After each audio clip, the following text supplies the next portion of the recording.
Okay, so um, we're diving into the ministry of time today.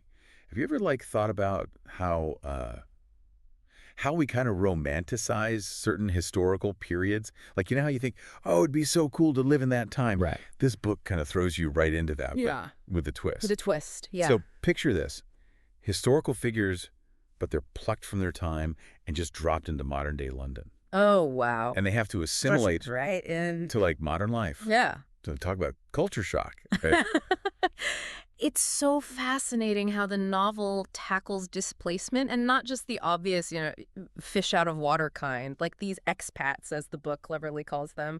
They're grappling with the reality that, like, their present is someone else's past. Yeah, yeah. Can you imagine having your entire worldview just I think completely absolutely. shaken up like that?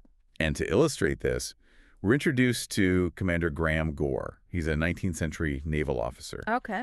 and he's trying to understand things like, flush toilets Oh my and God. Spotify. Can you imagine? I can't even imagine. Trying to explain Spotify to someone who's never... It's like, how do you even begin to? Right.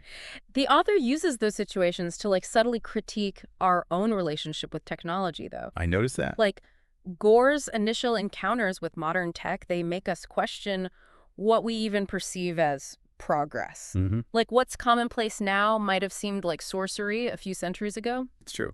And the book dives into some of those reactions. Like, for instance, there's this one part when Gore, he first encounters a Spotify playlist, and he says, will you please instruct the machine to play Bach's Sonata in E-flat major? Oh, I love that. It's funny, but it also makes you think. It really does. It highlights this clash of values, too. He goes on to say, and one can simply repeat it infinitely. I don't think it's very respectful. This reverence for art in his time versus just this, like, casual consumption in ours is a constant thread, I think, throughout the whole book. Yeah, and it's almost like we're too busy being impressed by the technology itself to actually stop and appreciate the art. Right. You know? Totally. And the book doesn't let us off the hook as readers either, Yeah. It also explores this darker side to this whole assimilation process. Mhm. Do you remember the language experiment? Oh, yes. Right. They're measuring how well these expats are adapting by, like, analyzing their language. Yeah. And they call it their readability score, which, I don't know, always kind of rubbed me the wrong way. It is kind of creepy when you think about it. It is. They're essentially monitoring how these expats are, speaking and thinking. Yeah. And the book explicitly states that the goal is assimilation, Oh, even survival. yeah. The more their vocabulary adapts to the present, the more likely they are to adjust to this new reality. And it's just like, at what point does assimilation become erasure, And who gets to decide that? Exactly. That's a really good question. Like, is erasing someone's past, their identity, Yeah. a price worth paying for this, so-called assimilation? Right. It's a pretty heavy question. Well, it is a heavy question. And this whole theme of narrative control, I like that. of, like, who gets to shape history, Yeah. is woven throughout this whole book. Wow. It adds all these layers of suspense, makes you question, like, every interaction. It really does. Every conversation. Especially when you consider the bridge. Right. Our narrator and her role in all of this. Yeah. There's a line where she talks about the power of interpretation, of setting a narrative. She says there's something vengeful about agreeing on an interpretation. Set your narrative as canon, and in a tiny way you have pried your death out of time, as long as the narrative is recalled by someone else. Whoa. Talk about a power play. Absolutely. It makes you think about, like, who decides what stories are told, Yeah. whose voices are even heard, and how much of history is just a carefully curated narrative controlled by, those in power. Totally. Yeah. And within this world of controlled narratives, like the shifting timelines, we see this complex relationship start to develop Yes. between the bridge and Commander Gore. Okay. It's a slow burn, for sure. What makes their dynamic so compelling, though, is, like, the inherent power imbalance. Oh, yeah, for sure. She's his guide to this new world, his translator, but also his keeper in many ways. You're right. And it's not just a power dynamic either. You can sense that the bridge is drawn to Gore, Oh, yeah. but she's cautious, Right. aware of the line that she's not supposed to cross. And how do you navigate that? Love across time, across such vast cultural differences. Like, can that connection truly survive when one person holds the power to literally erase the other from existence? It's a question that I think keeps you hooked as you delve deeper into the story. Like you're rooting for them, but there's always this underlying fear because the stakes are just so high. They are. Yeah. And as we delve deeper into the Ministry of Time, we realize that the true danger might not lie in the past, but in the present. Oh, interesting. And in the hands of those who control the narrative. Speaking of danger, things take a turn when a new character is introduced. Okay. The Brigadier. Yes. He's described as this imposing figure. He is. And his arrival really throws everything into question. Do you remember what the bridge says about his stare? Oh, let me think. I think she says, he looked much too intensely, and I felt his gaze sting my pores. I don't know. There's just something about the way he carries himself that immediately puts everyone on edge. It's like he sees right through them, you know? It's a bit unnerving. Yeah. And his arrival coincides with the appearance of these strange phenomena, these time odds, as they're called in the book. This is where the author really dives into the potential consequences of time travel, I think. Like, it's not just about hopping through the years. It's about the ripple effects, the unintended consequences of, altering the past. And as these time odds become more frequent, Right. they raise questions about the true cost of time travel, right? Yeah. So the universe itself is pushing back against the Ministry's interference. Exactly. It highlights the hubris of even attempting to control something as complex and as volatile as time. And what's fascinating is how the Brigadier's arrival further emphasizes that lack of control, especially for the Ministry. Which is unsettling because we realize everyone is a pawn in this game, even those who believe they hold the power.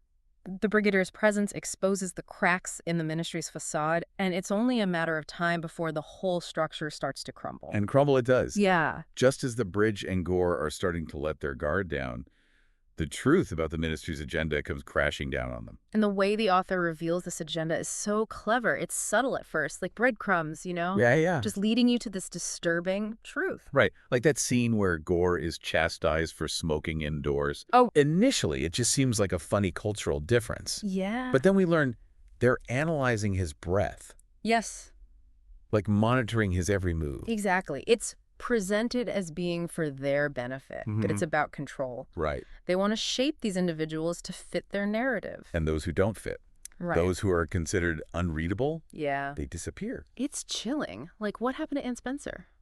It is chilling. Mm-hmm. Her disappearance is a turning point, I think, in the story. Yes. It exposes the Ministry's ruthlessness Hmm. in their pursuit of, controlling history. Yeah. They're not simply preserving the past. Right. They're erasing anything or anyone who doesn't conform to their version of it. It makes you really think about just It's scary. the control. Yeah, it is scary. And that's where I think the Bridge's internal conflict becomes really apparent. Yeah. She's torn between her loyalty to the Ministry, but also her feelings for Gore. Oh, absolutely. Especially as his readability starts to come into question. Right. And it's like, how do you, as the Bridge, Right. how do you reconcile that? Right. It's such a complex situation.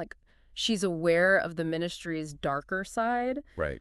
but she's also drawn to, I think, the sense of purpose that it offers her. Yeah. And her growing feelings for Gore just make it even more, just so complicated. It's like she's caught in a web of her own making at that point. Yeah.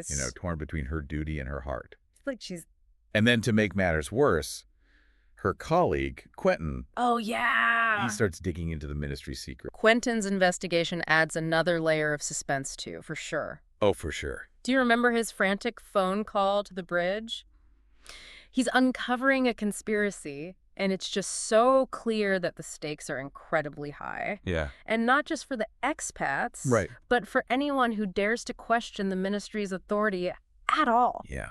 And the Bridge is now a liability. Right. They can't risk her exposing them, Exactly. especially with her connection to Gore. And that's where I think the Brigadier comes in. He's not just there to observe, right? Right. He's there to, eliminate threats. Oh, yeah. And that includes both the Bridge and Gore. That scene in the lab where the Brigadier pulls out his weapon, Oh, my gosh. Yes. it's terrifying. It is. You realize just how much danger they're in. The author masterfully builds tension in those moments, and it just forces you to confront the possibility that no one is safe, even within this, supposed sanctuary of the Ministry. Their escape is like something out of a movie. It is. Gore speeding through the city on his motorbike. Yes. The city lights blurring past them. Mhm. Just the constant fear of being caught. It's a brilliant contrast, too. Mm. You have Gore, who's been thrown into this high-speed chase through modern-day London, Right. while also grappling with these flashbacks from his own time, like the harrowing experiences that he endured on the Franklin expedition. Man, those excerpts are so vivid and heartbreaking. They are. They really give you a sense of what he's carrying with him, the loss of his crew, Yes. the brutality of, like, his time. Right, and it emphasizes how displacement affects someone on, like, multiple levels. It's not just about adjusting to this new environment. It's about reconciling your past with a present that directly contradicts it.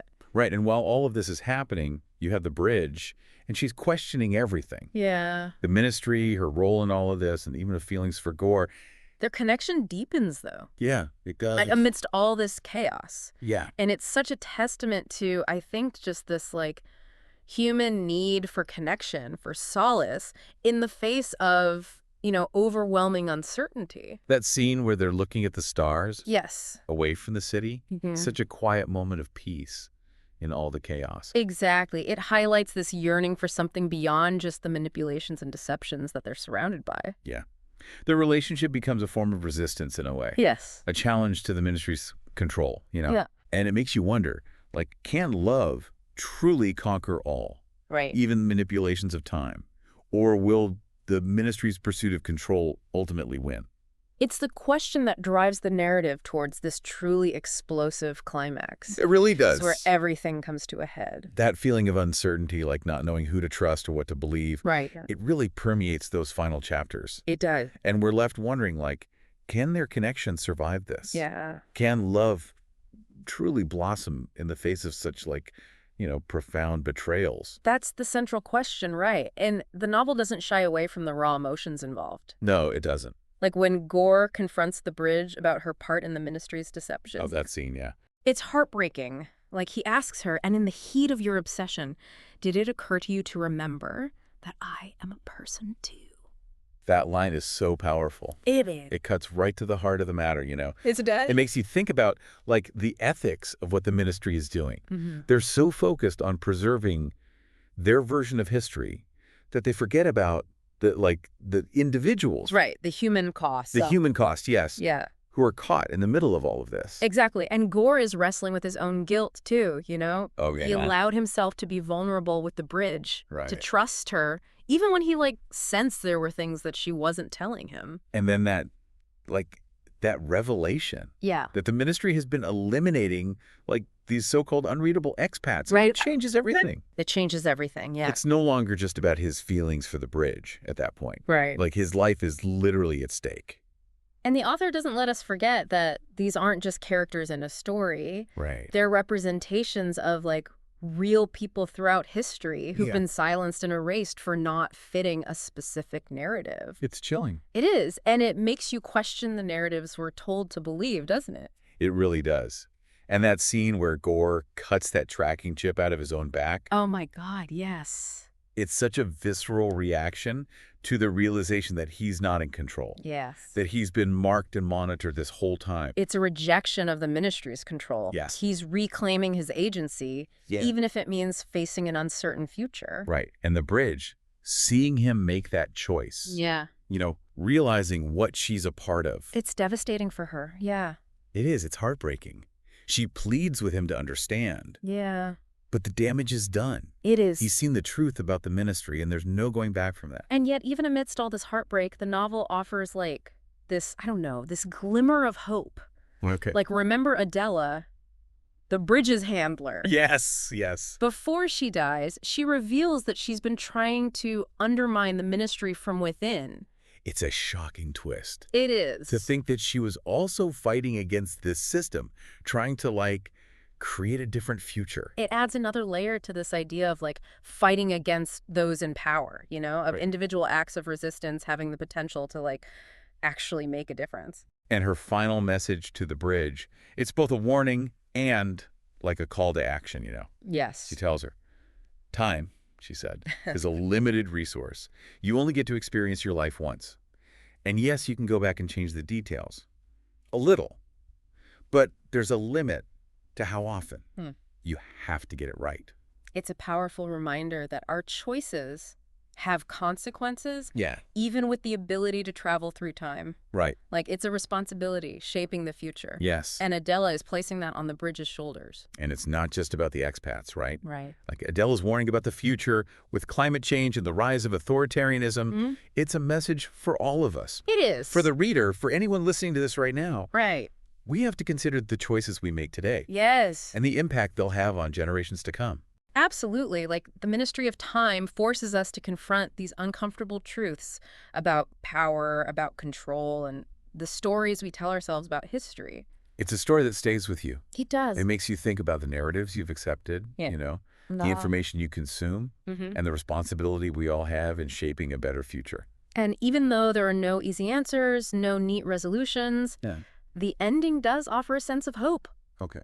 The bridge finds solace in the simplicity of family, Yes. like a reminder that even in, like, the darkest of times, human connection can be a source of strength and healing. That final line from the bridge is beautiful. It is. She says, "Forgiveness and hope are miracles. They let you change your life. They are time travel." It reminds us that we have the power to change, to grow, to shape our own narratives. The Ministry of Time is a captivating blend of suspense, romance, and social commentary. Yes. A story that will challenge your perceptions and stay with you long after you finish reading it. So if you're looking for a book that will make you think, feel, and question everything you thought you knew about time, history, and the power of love, this one's for you. What are your thoughts on the ethical implications of, manipulating time? We'd love to hear your interpretations. Until next time, keep exploring, keep questioning, and keep diving deep.